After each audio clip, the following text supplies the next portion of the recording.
What up, everybody, and welcome back to Throwback Thursday. This week we're doing Walking Dead Season 4, Episode 9, titled After. And this originally aired on February 9th, 2014. And we took a break. Obviously, as we can see, there was a little break in between the mid-season finale, which was Far Too Gone. And we come back with this episode, which is boring as hell. How the hell do you come back from that epic ending mid-season finale? I believe it was a mid-season finale, right? Because Gone Too Far, or Too Far Gone, I should say, that aired on December 1st. So we've had like 2 months of break of The Walking Dead, and we come back with this episode, which is a garbage episode, in my opinion. All right, we just continue. We start off with seeing the governor on the ground as the walkers all around him. The governor is dead. Then we see Michonne walking around. She lures two walkers to her. They get stuck on the gate that we had, you know, the barricades of the gate that had these pikes on it. It was a piece of wood. And then she cuts the ropes that used to open the gates. And we see that she's using these walkers as how she used to have the walkers when she first found Andrea as her leash on their leashes, just following her around. She then comes across Herschel's head, and we could see that she has emotion. She's like, this person meant something to her, you know? All these people meant something to her, as we saw at the end when she was like, decided to stay at the prison. Remember, that was the last thing Michonne did before all this broke out, was she decided she was going to stay. She wasn't going to leave anymore. She was going to be a part of the prison because this was her family, you know? Daryl said, like, you're always running off to looking for him, like, you know, like, and she said, you know what, I'm not, this is my family now. And then somebody that she really liked and respected and loved almost is dead. And you can see that it affected her. She wants to break down and cry, but she's trying to keep herself strong. She uses her katana and stabs Herschel's reanimated head in the brain. And then she just sits there and stares for a little moment. We have a little moment of silence. She gets up and she walks away with the walkers. And we see some walkers following her, behind the two that are on the leash. We then see Carl. Well, then the intro happens. Then we come back and we see Carl's walking down this road, and Rick is pretty far behind, and he's trying to get Carl's attention, and Carl's not having it. And he says, "Stop!" And Carl finally stops. He approaches Carl, and he says, "It's gonna be okay." And Carl just gives him this dirty look, like, "Are you serious right now, bro?" But like, the way the timing was off. Greg Nicotero directed this episode, and I was like, "Oh God!" But the timing was off. The timing was off before he touched his, I think as soon as he touched his shoulder, Carl turns and looks, and then he says, "We're going to be," and then he stops. It should have been like, he touched his shoulder and it says, "We're going to be," and then Carl turns his head like he knows he's going to say, "We're going to be okay." And he's like, "No, we're not, bro. We're not going to be okay." So this whole episode is about Carl hating his father and going against everything his father says, most likely because of what happened with Judith when they found Judith's little baby carriage thing with just covered in blood, and they think that she's gone forever. So I think that's the main reason, and everybody else, like Carl does explain later on, everybody else, they end up, Rick tells them we have to find some place to shack up and some place for food. You know, we got to find supplies and we got to find a place to stay. It's just going to be okay. And then Carl's not having it. They find this restaurant. They both go into it. Carl Rick's like, "I'm going to go in." And Carl's like, "You can't even walk." Like, he's like, "You can barely walk, man. You should just let me do this." Like, Carl's like, just not having it.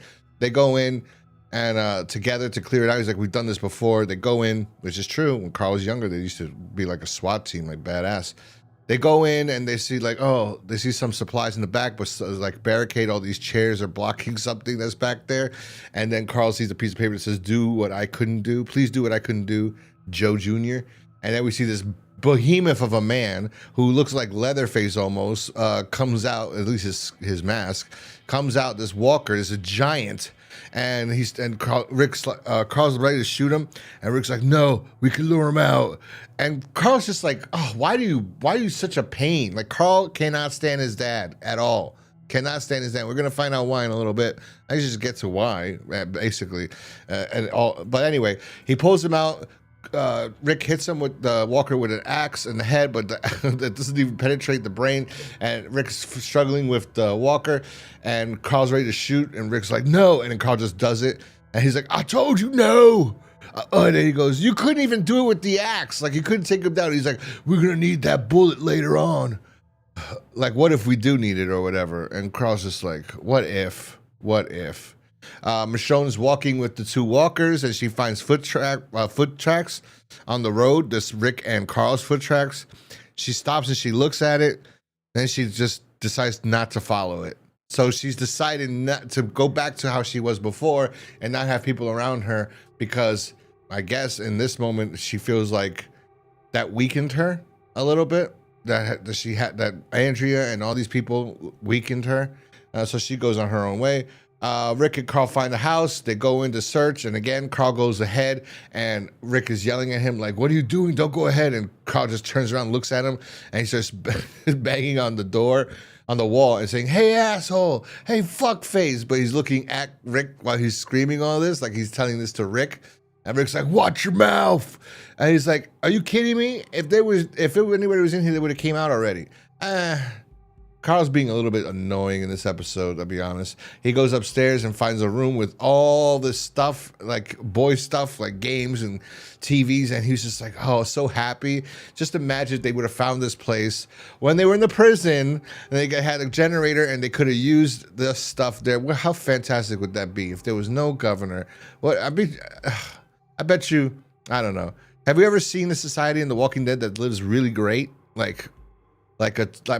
I know the new movie they did, right? With the TV show with Michonne and Rick, they had like a whole city.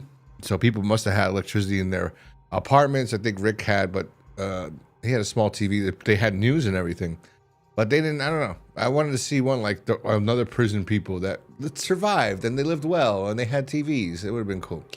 Anyway, he rips out the cord for the TV, takes it downstairs and wraps it up around the door. And Rick is trying to push this sofa. And Rick, remember, he's badly injured from the governor beating the living crap out of him.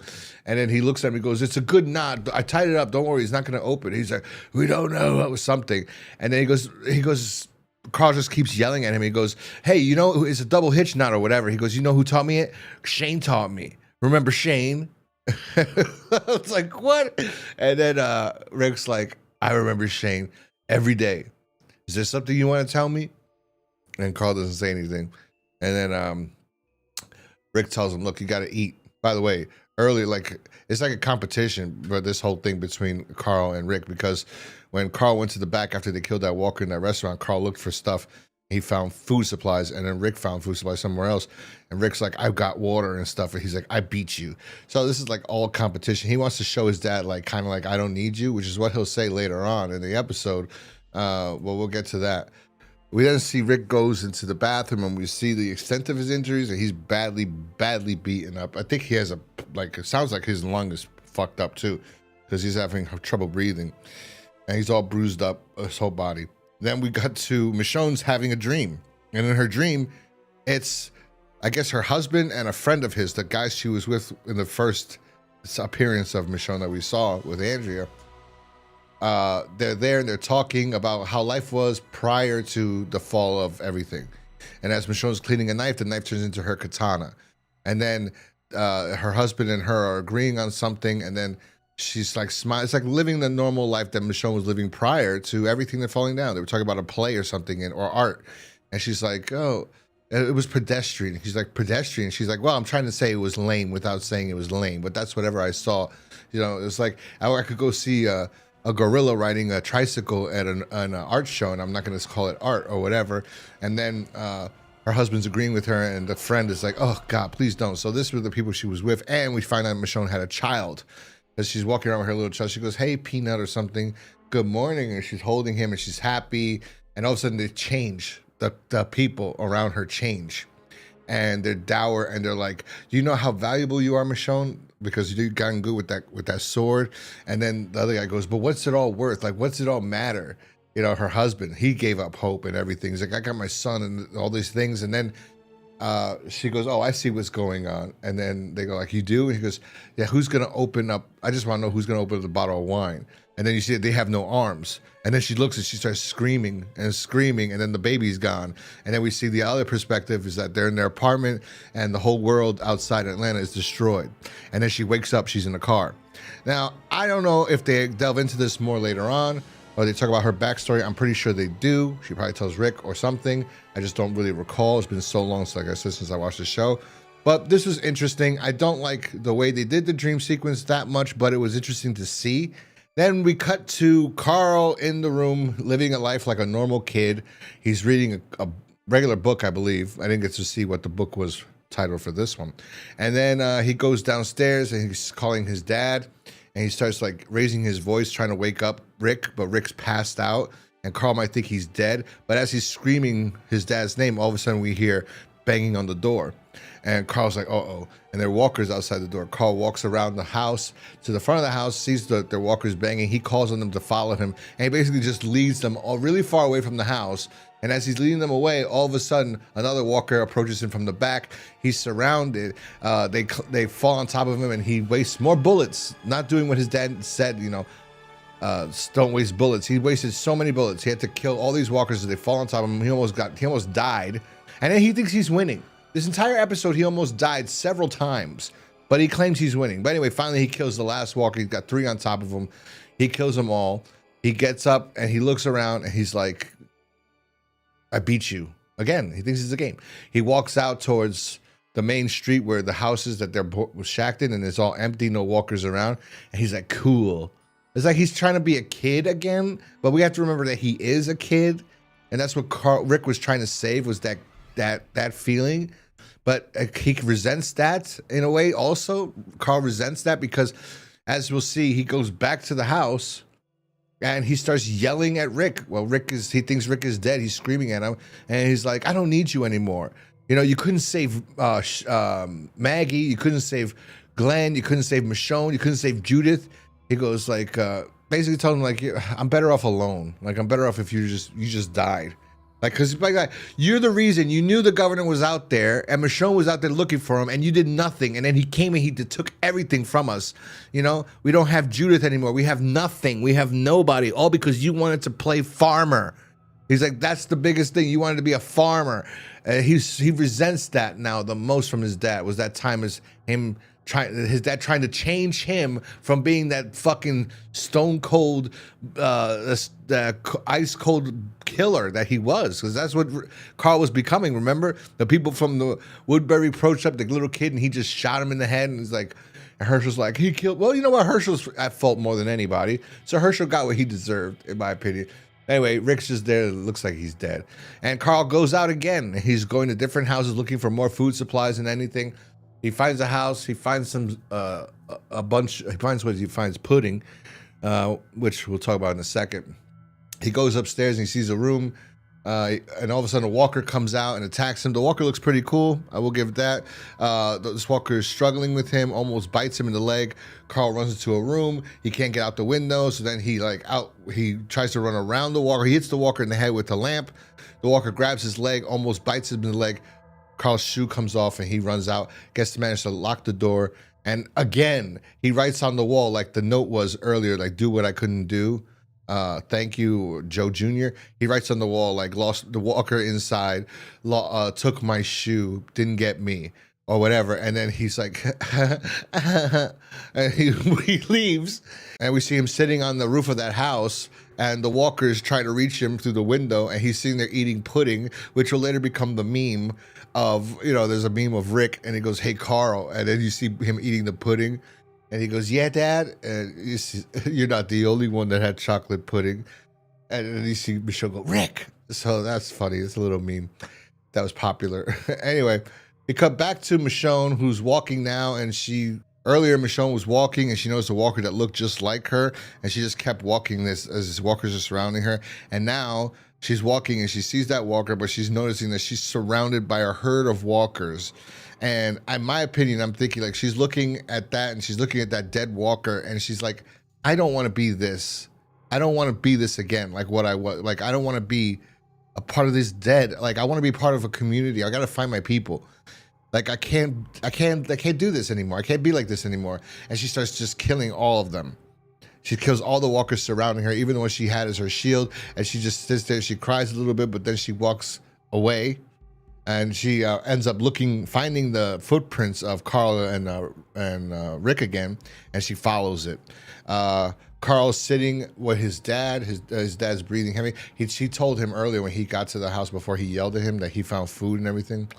So he's sitting there and his dad's breathing heavy and his dad starts to move. And he's like, Dad, and he thinks his dad's a walker. He takes out his gun. He aims at him. He's going to kill him. Then he starts crying and he goes, I can't.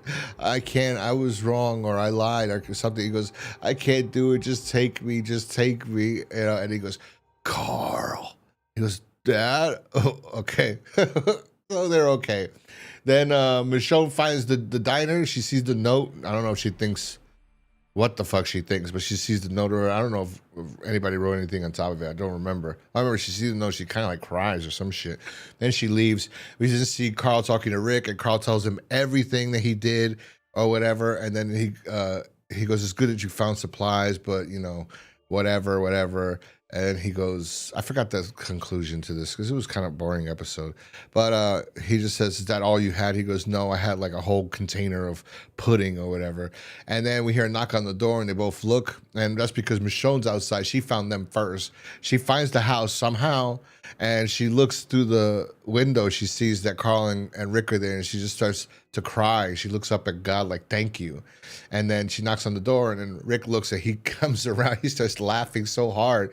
And Carl's like, what? Like, what is it? He goes, it's for you, which was cute. But the episode in general was a waste of time. It was really bad, boring.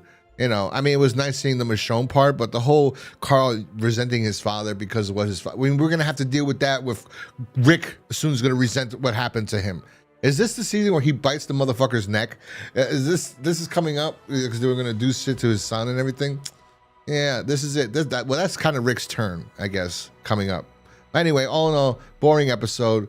And not my favorite. Surprising that this is higher rated than the episodes with the governor by himself and Tara and Lily. And like those episodes were much better than this, in my opinion.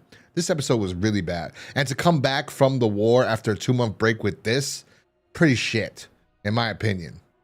Pretty shit. Anyway, let me know what you thought about this episode in the comment section down below. If you like this video, hit that like button, subscribe if you're new here, and I will talk to you guys next time. Peace.